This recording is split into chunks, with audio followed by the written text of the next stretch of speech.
lixda wiil oo xabsiga halabooqa ku xiran oo waqooyiga gaalkacya oo heesto ninka la dhihi jiray muumin cabdi shire si degdeg ah ugu soo deeyo hadda ha noo cadeeyo hadda ha noo cadeeyo nin waliba farta u taqaano akhriha waxaan dhahay waa noo jeediyo idan kama qarsoona lixda wiil oo xabsiga halabooqa ku xiran oo waqooyiga gaalkacya oo heesto ninka la dhihi jiray muumin cabdi shire si degdeg ah ugu soo deeyo oo si degdeg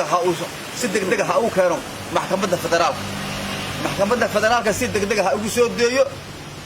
ilmaha oo meesha ku heesto muumin cabdi shire lixda nin oo mursade si degdeg ah ugu soo deeyo dadku waa wada dhashay waa isdhaliyay Soomaaliya maanta madax xuduud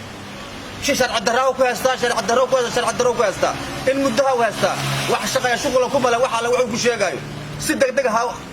ah ugu soo wareejiyo maxkamadda federaalka si degdeg ah ugu soo wareejiyo hadda ha noo cadeeyo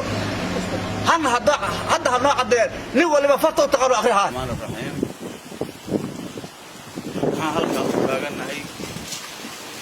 ciyaalka ku xiran qaybta Puntland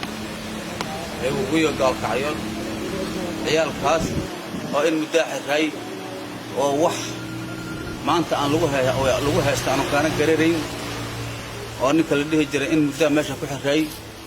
ciyaalkaas oo meesha ku dhibaataysan wixii loo maleeyahayna aan ahayn ciyaalkaas aan keenay la dhasheen anunka walaalahooda ah walaalahayna waay meesha waa ku dhibaataysan yihiin waa lagu dhibaa waxa lagu sheegaana ma aha waxa lagu tilmaamaana ma aha shaqana kuma le shughulna kuma le waa ciyaar shaqaala meesha shaqay u tageen Soomaaliyana waa walaal waa wada dhalatay waa is dhashay xuduud male ninka la yiraahdo